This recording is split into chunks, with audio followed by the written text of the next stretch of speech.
Take 3. Hi everybody, welcome back. This is Changing Scripts. This is Stephanie. I am barely awake right now. You can see my eyes are like this. It's 97 degrees Fahrenheit outside. I'm not calculating that into Celsius because then I will understand how hot it is, and it is torturous.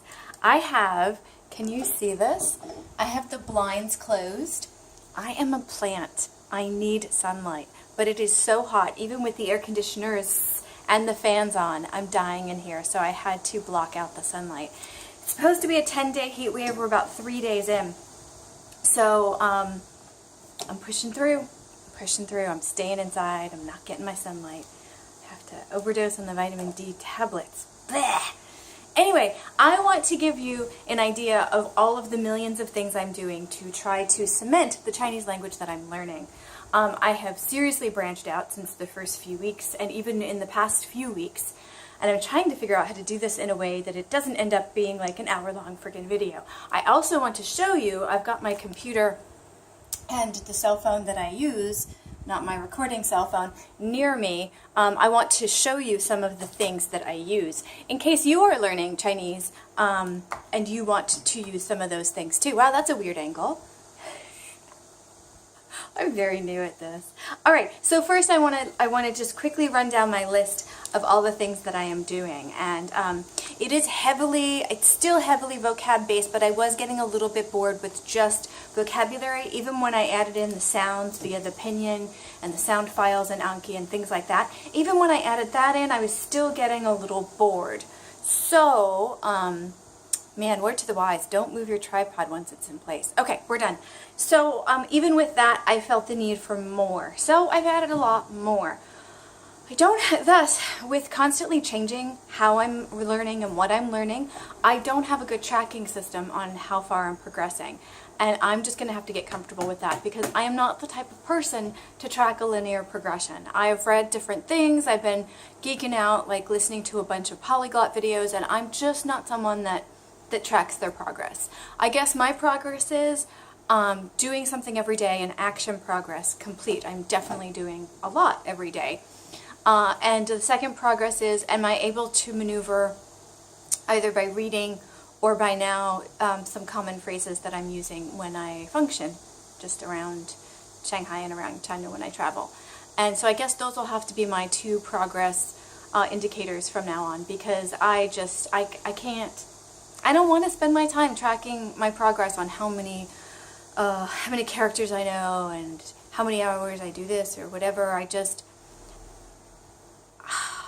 I think I did an entire video on being mentally full of language and needing to have some more, and I think I'm just going with that kind of satiation kind of bit, because my brain definitely tells me when I'm not absorbing anything new, and it definitely tells me when I haven't done something, and it's like, I need something. I saw this character 5 times today, and you haven't told me what it means yet, and it's going to go away. The curiosity is going to go away. So I'm trying to feed my language brain, which I do not call a box.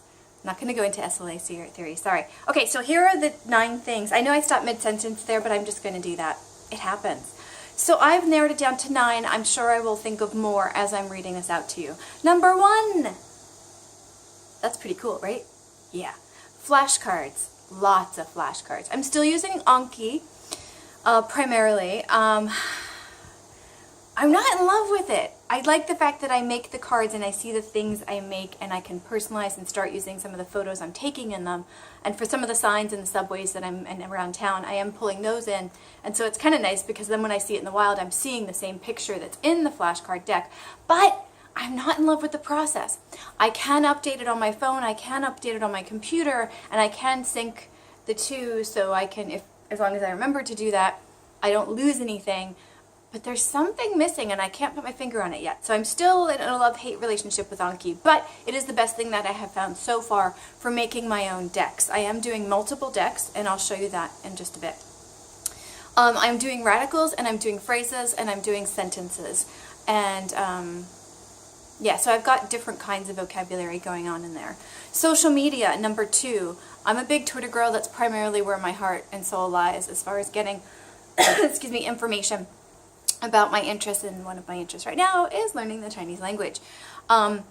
I'm also on Instagram, which has a pretty big language learning audience, and I'm just going to go through these really quick, and then I'll go back and do specific ones. I think that's how I'll break the video up. Oh, how meta. All right, so anyway, so I'm on Instagram, I'm on Tumblr, which has a huge language learning audience. I shouldn't say audience, community. Community is a better word. I'm dabbling in Weibo, but I'm finding it hard because I picked a username that I dislike and I'm having a hard time getting them to help me change it. And I hate to communicate in a name that I'm going to change because then I'll lose people that I've connected with. So I'm trying that. What other social media am I on? I think those might be the primary ones right now. I'm still using the Radical book, and this came in really handy this week when I had some time at work where I had nothing to do and I had no electronic devices. So I did start flipping through and making comparisons of ones that were similar either in opinion or in character, and so that was super handy because I could just flip through it. There's something about flipping through a book. Maybe it's my generation or what have you. Maybe it's the fact that I grew up on books and I love the paper and I like the smell of books. Does anybody else like the smell of books? Even books that you've had for like a few months, a few years, and you open them up, as long as they're not moldy and weird, got stuff in them, they smell cool. Anyway, I promise you I do not sniff books in public. Oh, that's a lie. Okay, sometimes I do in bookstores, but that is so not the point of this message. If you are a book sniffer, please leave a comment below so I know I'm not alone. I know I'm not alone. Are you one of those people? Okay, here we go. The Radical book. I'm also doing a pronunciation trainer. The folks that did the tracing video that I started with and started to do like before and after videos that failed miserably in my attention span as well as with the views.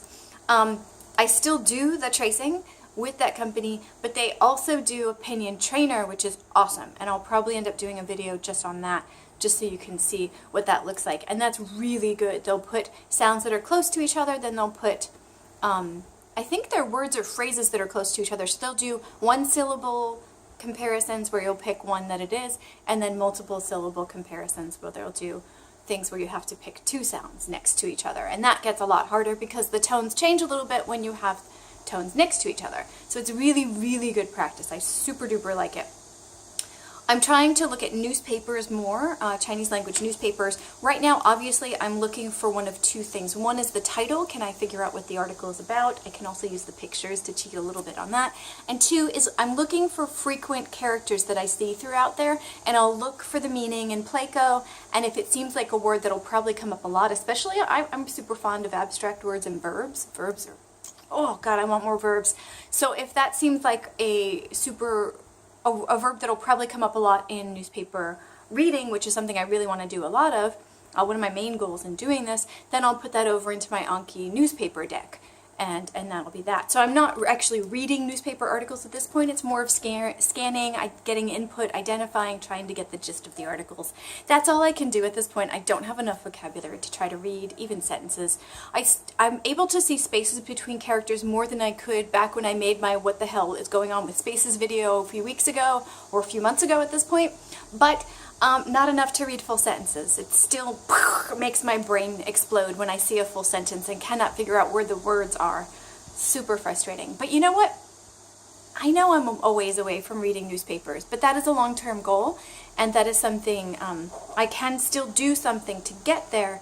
I can do something now. I can build up that vocabulary now in order to get there sooner or later, so I don't have to wait until the vocabulary is down to go look at newspapers. I can look at them now. And with newspapers, I'm getting current events in China, and I'm getting current events that China is projecting to the world. So it's a different viewpoint in addition to being vocabulary and cultural information. So all of that is just culture and language goodness that I just love to death.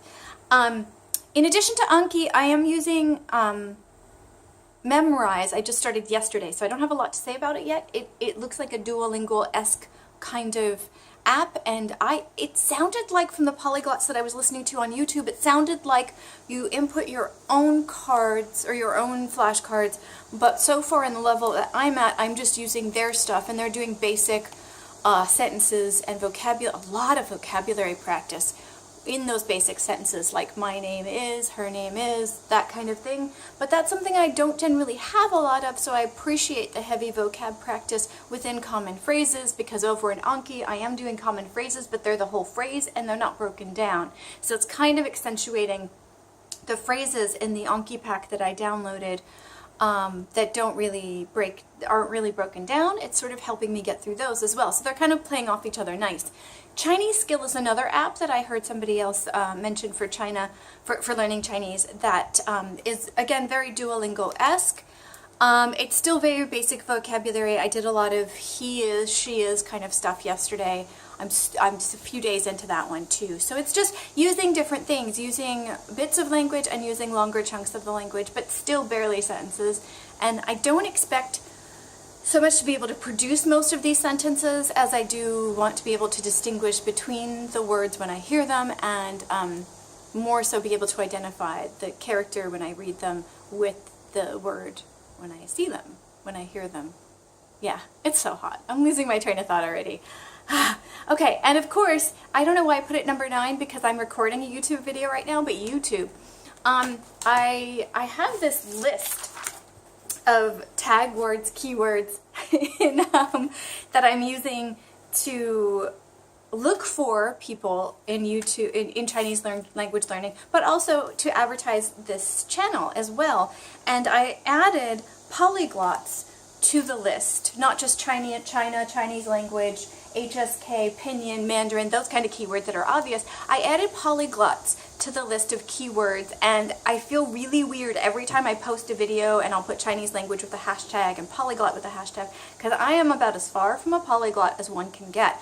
But I do see a lot of tips and skills and information that polyglots who do use that hashtag a lot are putting out into the world via social media.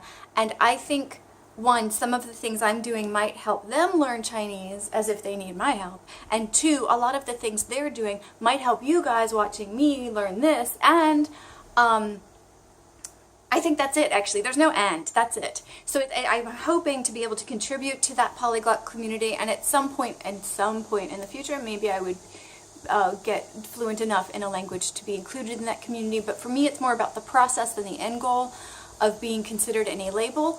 I just generally find that the polyglots that I'm finding this time around are much less of the competitive language learners, if that makes any sense, and more of the sharing and interested in culture language learners. And that's where my heart and soul lies with language. It's tapped into that whole culture and talking to people and looking at how ideas are shaped by language, how language is shaped by ideas, that kind of thing. That's really, really of interest to me, and I'm finding a lot of folks in that community right now that are in that mindset. And so I'm throwing my hat into the polyglot ring as far as just putting my information out there. Again, I feel the disclaimer is true. I still consider myself a monolingual, and I probably will for a few more years.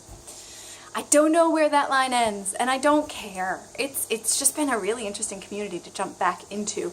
The last time I tried to look into the polyglot community to find language learning stuff when I was in my PhD program, I found, and this might have just been where I was looking, but I found more of the people who were trying to get to learn this number of languages in this amount of time with the least amount of effort, and it seemed to be sort of, do you travel a lot? Because if you travel a lot, you've met those kind of competitive travelers where the first thing they want to know is not just how are you or where are you going today or what interests do you have, but how many places have you been? And it turns into this competitive travel conversation. I felt like with the polyglots I was looking at last time, it turned into that kind of thing.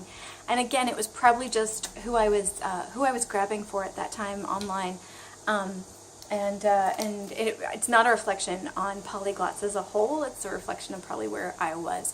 But right now, what I'm finding online, especially on YouTube and on Twitter, the polyglots that use that hashtag there, awesomeness, tips that I just forgot about, things I used to tell my students that I completely forgot to do myself, and new things that I haven't tried yet, and some things that I tried and didn't work for me. But you know what?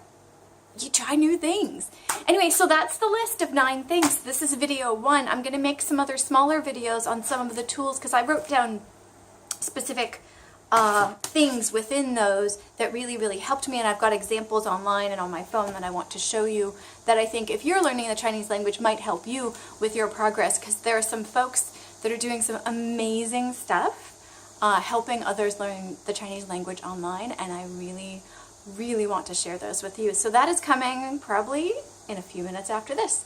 Thank you so much. If you have any questions, comments, suggestions, I'm open to adding more onto my list of things to do. A lot of times this doesn't feel like studying, except for some of the vocabulary I forget as I'm doing my flashcards. That's somewhat frustrating sometimes, but most of this is really, really fun for me. So I don't mind adding on more stuff as I go. So if you have any suggestions on what else I could be doing, by all means, please leave a comment below. If you like this kind of thing or the different kinds of videos that I have on this channel, or have a suggestion for a type of video on learning the Chinese language that I haven't done yet, by all means, leave some messages below, and I'll reply and see what I can do to get that going. Thank you so much. Yeah, I'm trying to remember this phrase I keep hearing the people teaching Chinese language say at the end of their videos, and I can't remember it now. So I'll remember it next time, I suppose. I'm still learning. Thank you so much. More later.